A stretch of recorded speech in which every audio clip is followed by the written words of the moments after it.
Office of Clerk of Parliament issues apology for omission of names of opposition leader and members of the opposition. We'll have details to this story and more in the National Report. I am Abigail McIntyre. Clerk of Parliament Andrew Augustine says his office has issued an official apology to the leader of Her Majesty's opposition, Dr. the Right Honourable Keith Mitchell, and members of the opposition following the omission of their names from the official programme for Wednesday's ceremonial state opening of the first session of the 11th Parliament. He said the letter explained the possible reason for the omission and contained an apology for the damage that may have been caused as a result. Mr. Andrew made it clear that the government was in no way responsible for the omission, as seems to be the belief by some. It is not an issue of where the government, as some persons may perceive, thinking about the executive branch, have omitted the members of the opposition, because we are in the legislative branch, separate branch from the other place, and so our function is the administration of the Houses of Parliament for the benefit and inclusion of all members.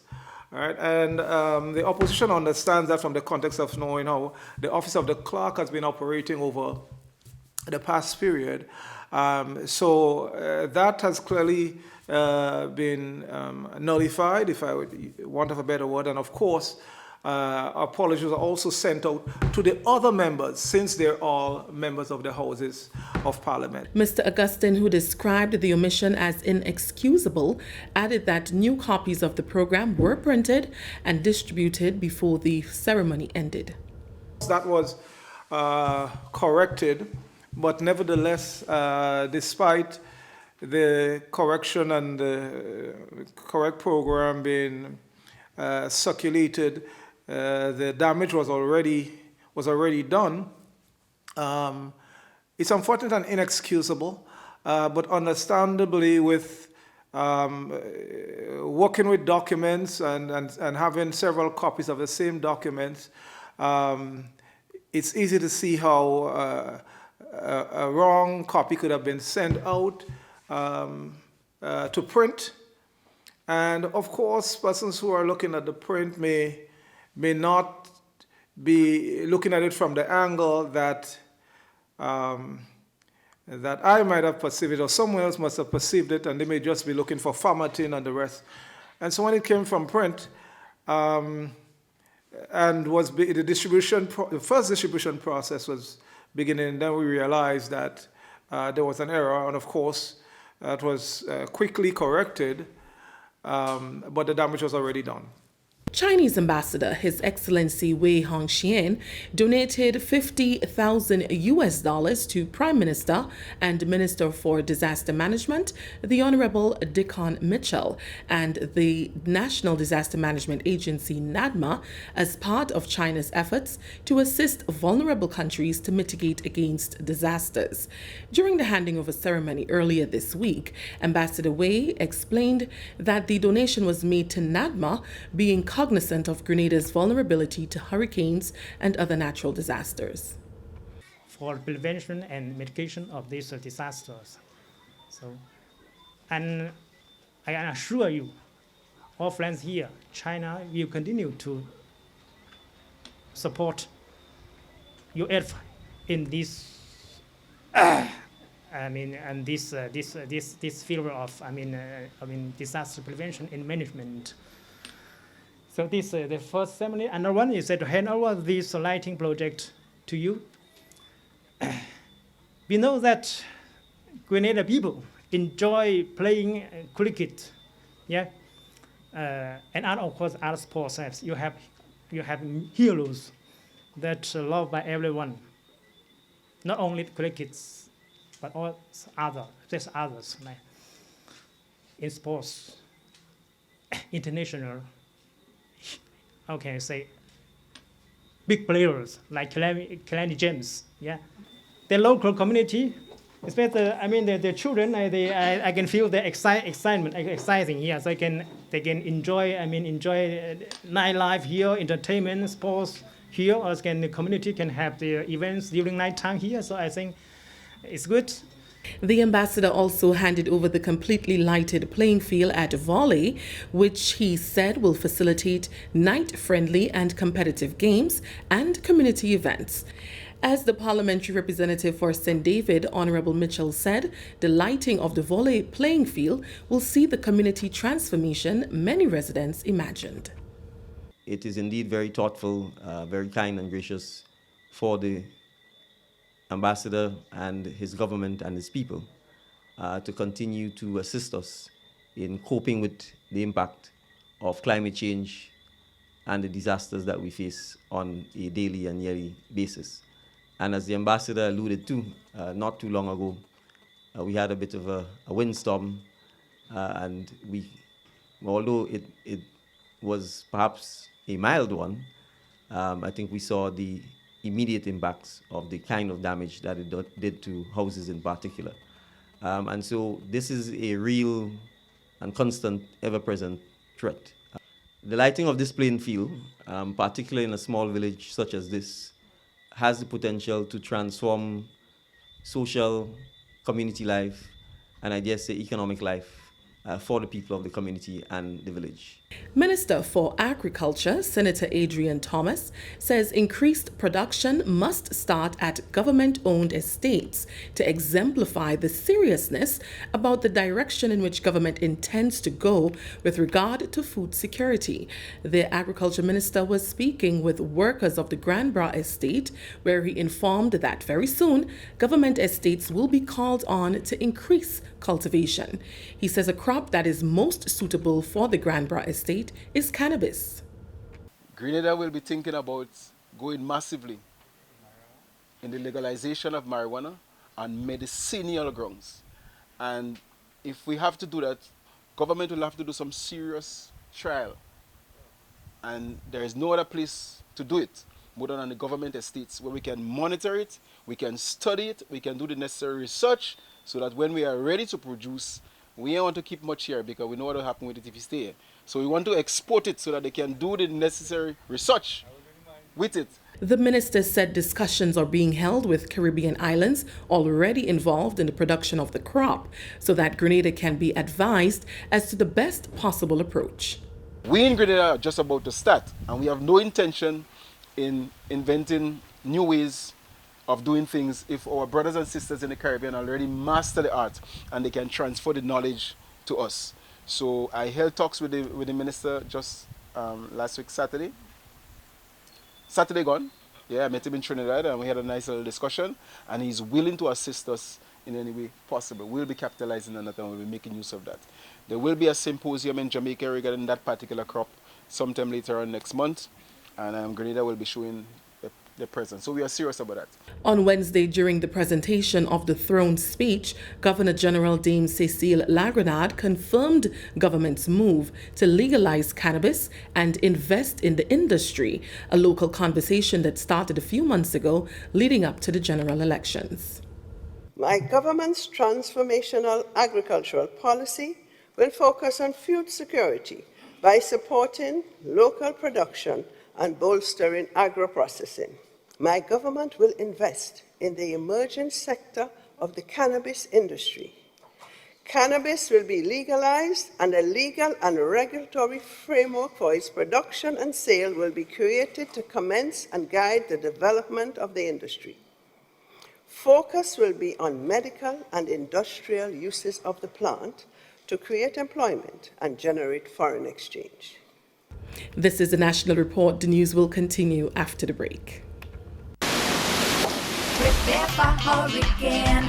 Prepare for hurricane. Make sure you have your radio and your batteries too. Waterproof flashlight candles will do. Tin stuff, garbage bag, first aid kit.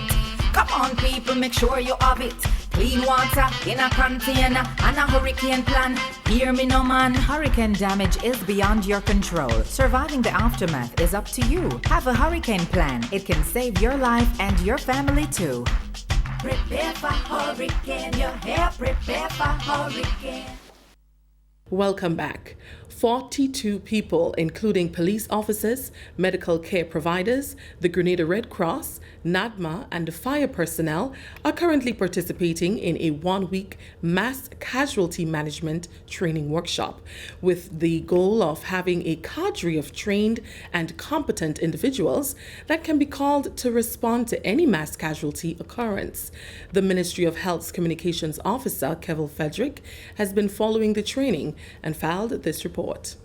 As the first time doing it, I tend not to let people go through and do everything wrong and then you criticize at the end. But stop it along the way and guide them, tell them where they're going wrong, stop so they can start again. So the next team now to come will learn from their mistakes and not make the same mistakes. It's for them to understand the system, understand that it is not a matter of just picking up people and rushing them straight to medical treatment. But there's a process and there's a command structure.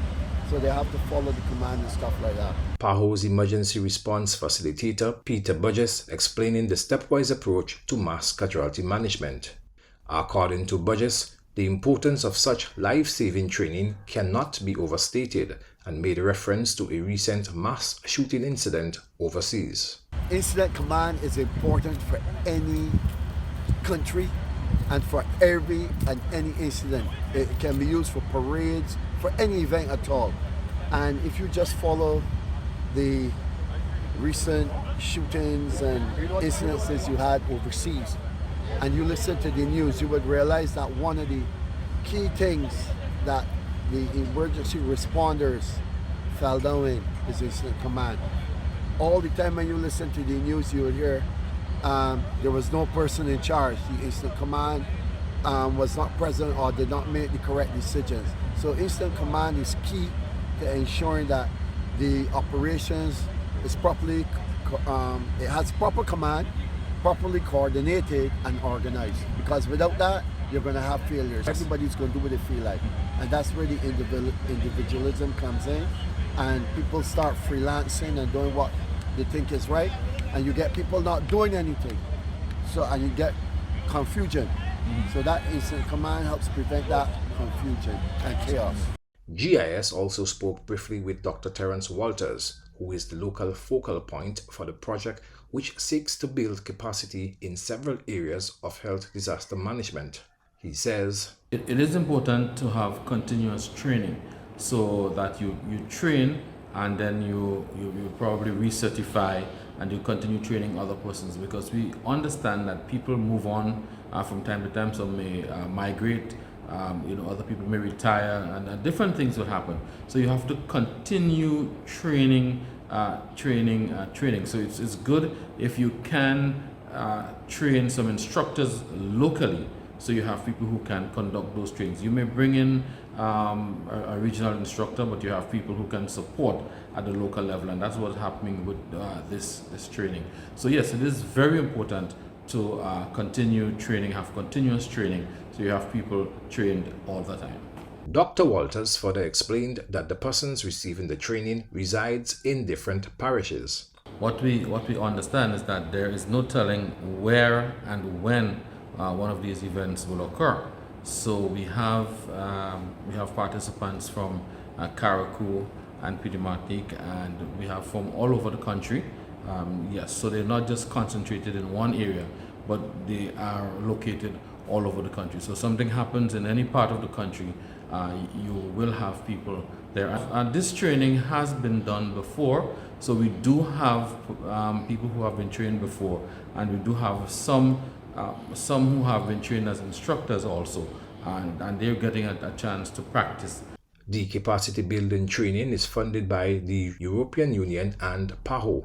All 42 participants, which include 2 local instructors, would be certified on successful completion of the course. Meanwhile, as of Monday, September 5th and 12th respectively, more people are expected to be trained for a period of 1 week in emergency care and treatment and incident command system. For the National Report, I am Kevin Frederick. Thank you, Kevil. And finally in the news, Governor General, Her Excellency Dame Cecile Lagrenade, has given the government's commitment to advance sports in Grenada. Delivering the throne speech at the first session of the 11th Parliament, Dame Cecile said Grenadians continue to excel in different sporting disciplines, and as such, the government will continue to lend its support to the development of athletes. As one of the measures to strengthen sports, a monthly stipend will be given to the teams. My government is fully committed to supporting the success of our athletes through the development of a sports tourism sector and the upgrade and implementation of the national sports policy to guide the planning, development, and administration of all sporting activities in Grenada. Strategic investments in state-of-the-art sporting facilities, training, and physiotherapy services, in addition to financial and educational assistance, will also serve to prepare our young sportsmen and women to play a vanguard role in the revolution in sports. Further, my government intends to implement a pay-for-play system where national teams and sports personalities are paid a monthly stipend when on national training and representing Grenada. Government has made investments in facilities such as the Grenada National Cricket Stadium, Grenada National Athletic Stadium, and Harveyville playing field. That story brings us to the end of the National Report for today, Thursday, September 1st, 2022. To recap the top story, Office of Clerk of Parliament issues apology for omission of names of opposition leader and members of the opposition. On behalf of the entire news team here at the Government Information Service, I am Abigail McIntyre. Thank you for joining us.